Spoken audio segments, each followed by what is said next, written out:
Hi everyone. This is another video for people who are going to be taking the A-level in September.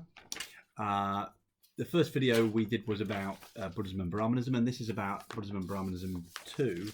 What I'm going to do in this is I'm going to go over kind of some of what you should have found from your reading last time, and then I'm actually going to talk about how you write essays in A-level.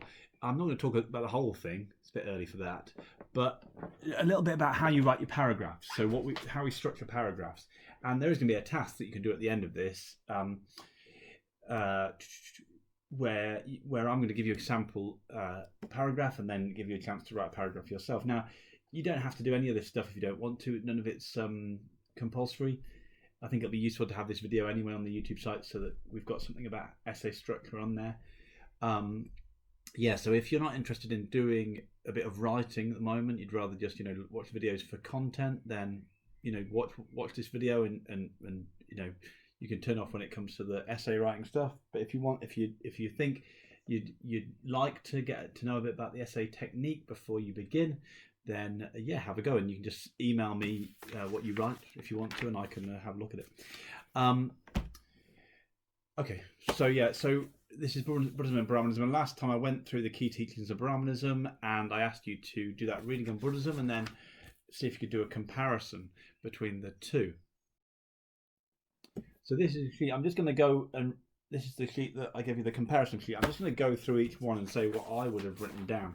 So it's got Brahminism and Buddhism, and it just asks these different questions. So what's the highest authority?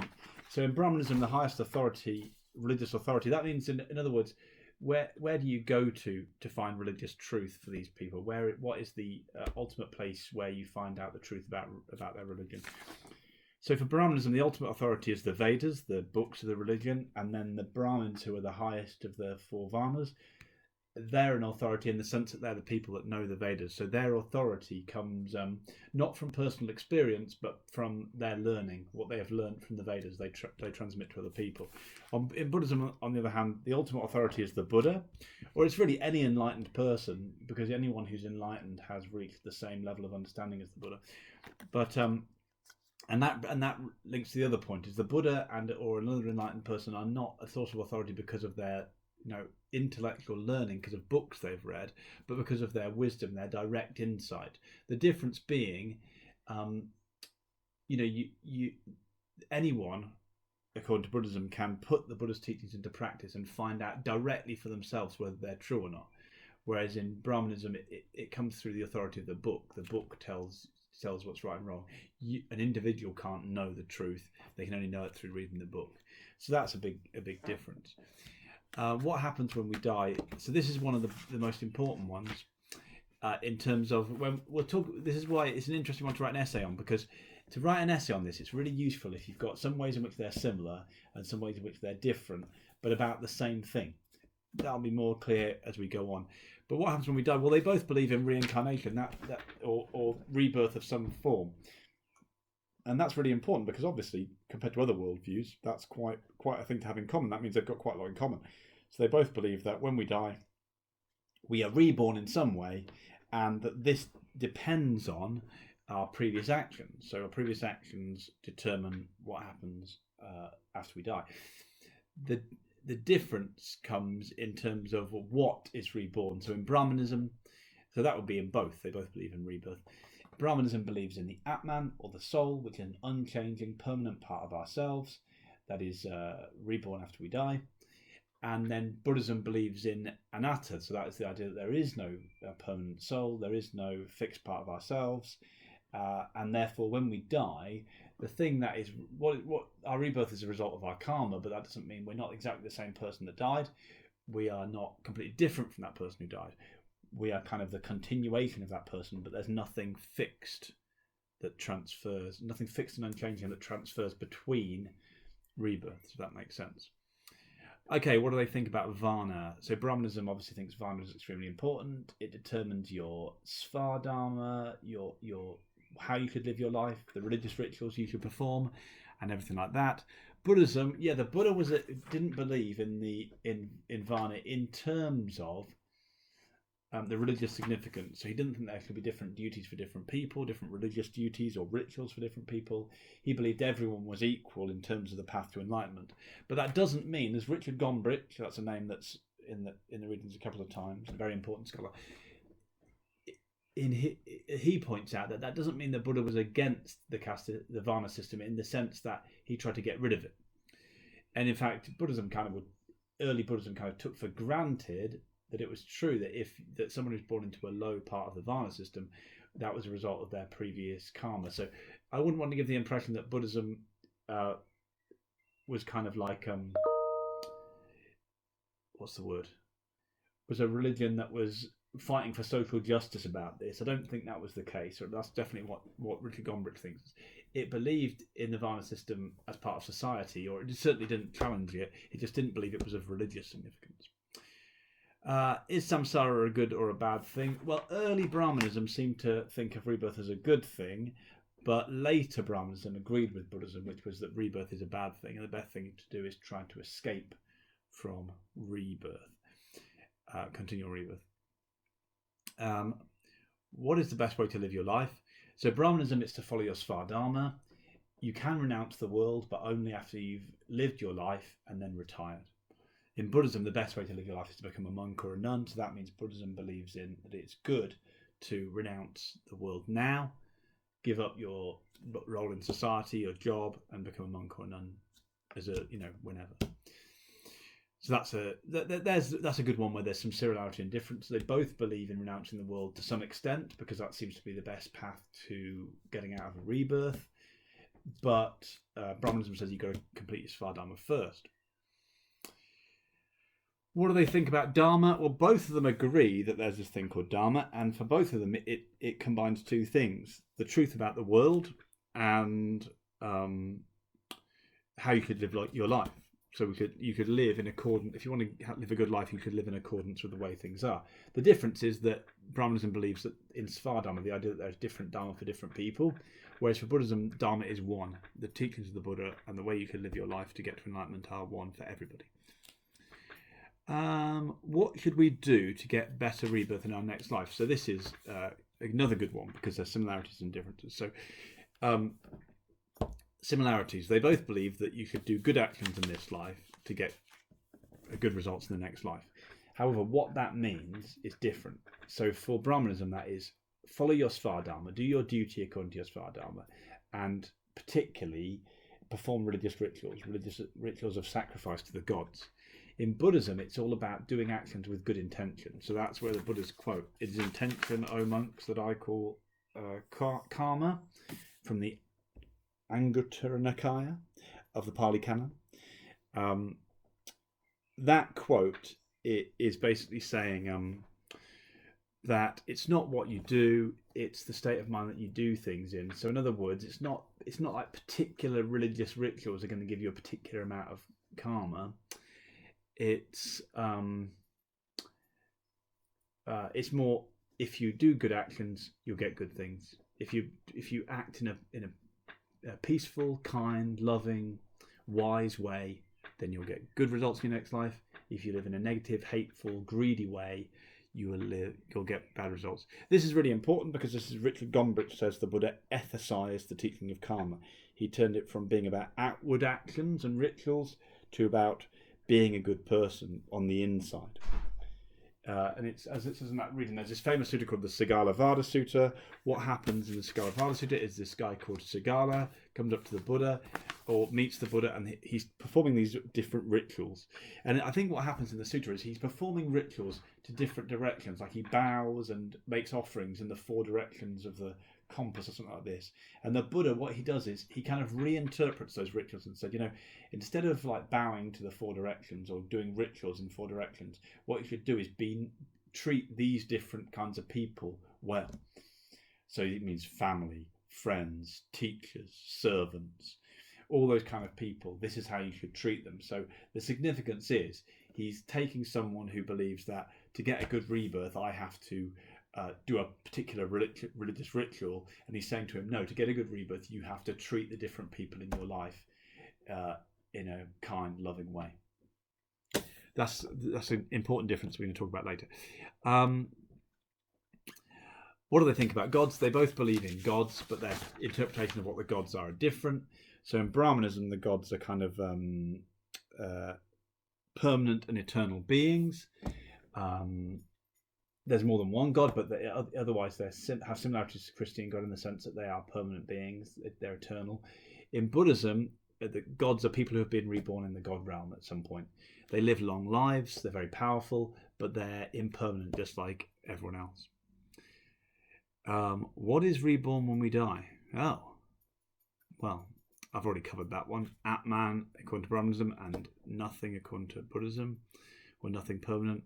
What is the purpose of meditation? So yeah, the big difference here in terms of meditation is that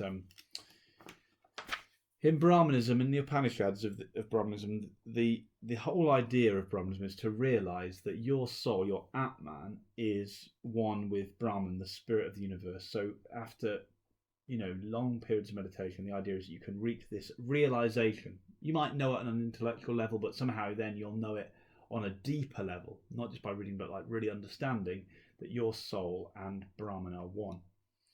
And that leads to moksha, or liberation, their equivalent of enlightenment. For Buddhism, the goal of meditation is to really understand the truths of the Four Noble Truths, that craving leads to suffering, but also to understand anatta, to understand that there is no fixed self. So the Buddha, part of enlightenment is to realize that there's no fixed part of yourself, whereas in Brahmanism it's to realize that yourself is the same as God or Brahman. So yeah, very different ideas of what meditation is. One is to I suppose Brahmanism, you could say meditation is to recognize that your soul is one with God. In Buddhism, that one of the purposes of meditation is to fully realize that you have no soul or fixed or permanent part of you. Okay, that was a bit long. Let's go on to the next slide. Okay, so what I'm going to do is I'm going to talk through how you write a section of an essay. So this will be the equivalent of your SEE plus E in your GCSE exam. Now, the difference is that these sections are longer, and you have much longer to write your to explain your points. So there's more to fit in, but you also have a lot longer to write the essays in A level. So that's a good thing. And yeah, we'll talk about how you do introductions another time, and conclusions and stuff like that. Don't need to talk about that now. I just want to talk about the structure for your main parts of your paragraph. In some ways, it's quite similar to your SE plus E, but there is a bit more to it. So it's Peril. That is the system we use. I'll send out the sheet that we use that gives you the whole breakdown of how you write essays. But this is the main point I want to make here. So what you do is you do your point and you explain. That's like your S and your E. Well, it's like your SEE in your SEE plus E, because you give a point, then you explain that point. It says using as much scholarly language, quotations, or ideas as you can. Detail is king. Remember to keep linking back to the question. So in other words, you're going to make some point. Obviously, the argument is going to be a debate, so you make some point either for or against whatever the essay is about. So the point wants to be really quick. The explanation wants to be longer. Now, I said this is like the evidence and the explanation in one, because we don't do a separate evidence thing here. And in fact, at A level, explanation is more important than evidence. It's not all just about... Yes, you can use quotes. So you can use quotes, and it's good to link to sources of authority, which we'll talk about, like religious texts and stuff.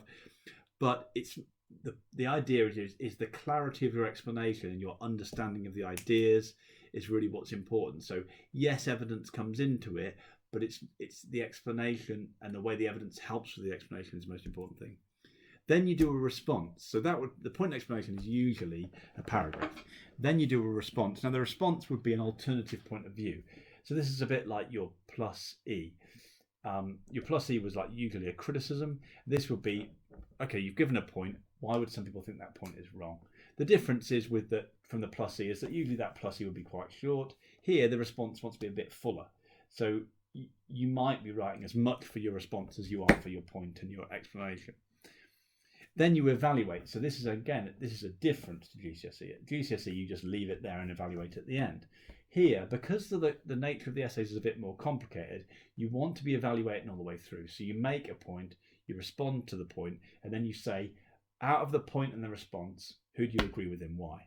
And then at the end, you link. That means you take everything that you've done and you link it back to the essay question. Now, it's really more, all this stuff becomes more clear as we go through an example. So I'm going to go through an example in a moment. But the reason we do a link at the end, and sometimes I should say the link and the evaluation can go together. But the reason I put that link in there is just to make sure, compared to a GCSE essay, you're going to be going into more detail about things. And sometimes when you're going into a lot of detail, you kind of lose the wood from the trees. You forget to bring it back to the essay title. So that link is there to say, okay, I've put a lot of complicated things here. I've understood it. I've unpacked it. Let's just make it clear, signpost to the person who's reading this. I understand how this links back to my question at the beginning. Okay, let's go through an example. So here's a question that could come up in an exam. To what extent did the Buddha reject the teachings of Brahmanism? So this is basically asking you, did the Buddha accept the teachings of Brahmanism? Did he agree with Brahmanism? Or did he reject them? Did he disagree with the teachings of Brahmanism? Now, as you've already seen, the truth is somewhere in between. The Buddha kind of accepted some and rejected some. And if you look at the thesis of my essay, the thesis is what I'm going to argue for, kind of like the conclusion in a way. I'm going to say this. Although the Buddha accepted some key teaching, it doesn't even make sense, does it?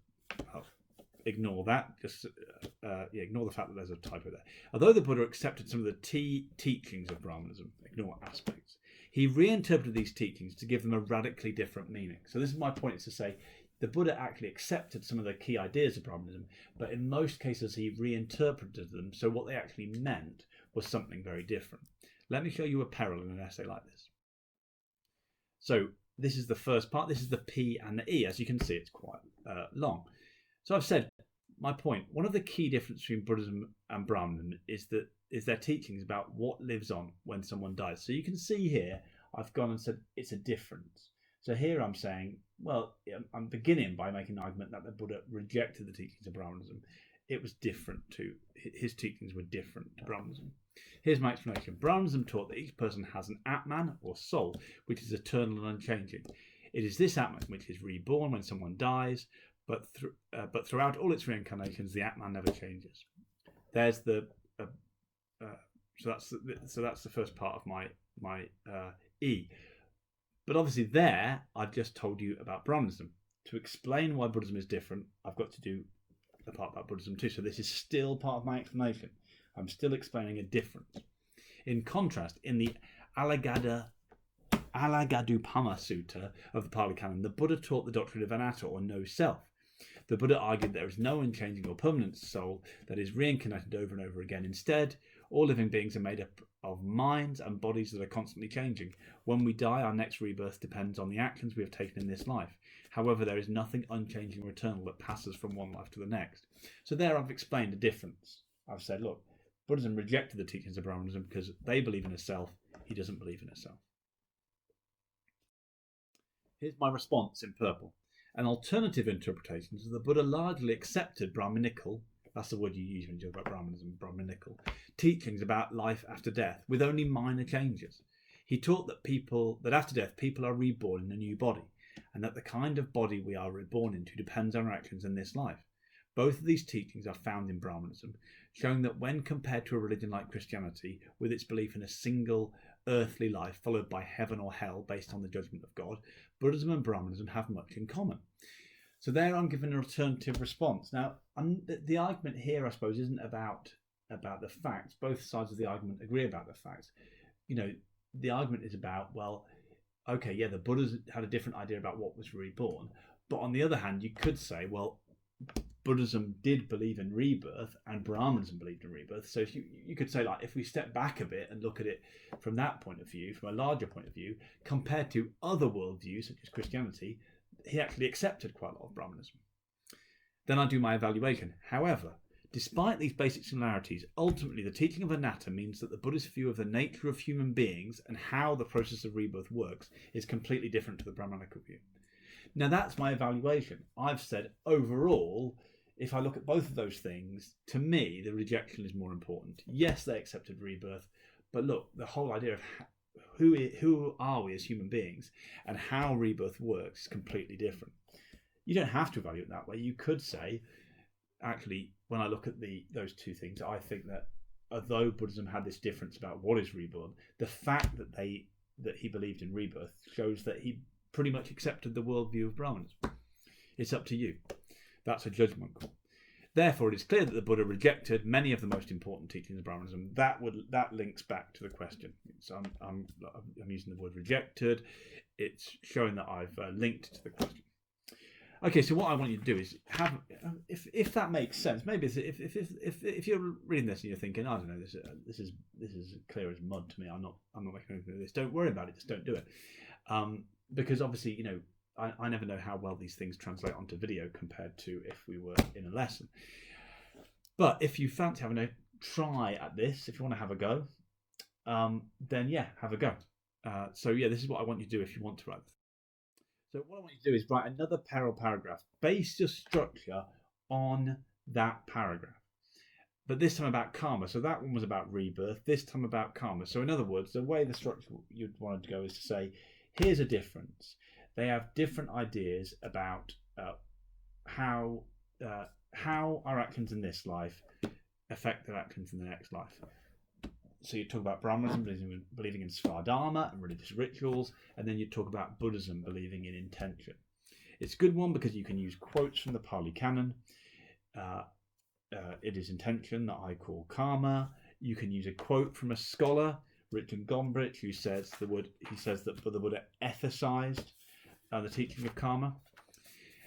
Then as your response, you'd want to talk about, well, yes, but overall, both Brahmanism and Buddhism accepted the teaching of karma, accepted the belief that our actions in this life affect our next life, and that is very different to good comparison here would be Christianity, because Christianity does not believe, if you remember from our Christianity lessons, that it's actually our actions in this life that get us a good life in the next life. They believe it comes from the grace of God. So they think that you actually have to rely on God's grace to give you a positive life in the next life. So in that respect, you could say, well, Brahmanism and Buddhism have a lot in common. They both believe what you do in this life is what gets you to your next life. It gets you to a good next life. So again, it's very similar to the rebirth point. On a really small level, they might have quite a lot of differences, but on a bigger level, well, they both believe in that whole idea of karma. And then you evaluate which is most important. I would probably say the differences are more important here because, it changes the way people live. It means you don't have to spend all your time doing religious rituals. Instead, you do moral actions. And then you link back to the thing. And they say, I'd say, therefore, once again, the differences, the Buddha largely rejected what Brahmanism had to say about karma. Now, I've put some things here that make a good paragraph. Key terms, things like Svadharma, intention, the Pali Canon, all of those key terms are important. Quotes. You got a quote from the Buddha about karma in your notes, you should have. References to scholars. I mentioned Richard Gombrich. If you can mention him, fantastic. References to sources of religious authority. That is the sutta from the Pali Canon. Analysis, making comparisons or breaking down ideas. So when you're making when you're explaining the differences there, when you're saying, well, this is why the Buddha didn't believe in Svadharma and didn't believe in rituals, because he believed in intention, and showing why believing in intention means he wouldn't believe in religious rituals, breaking it down point by point.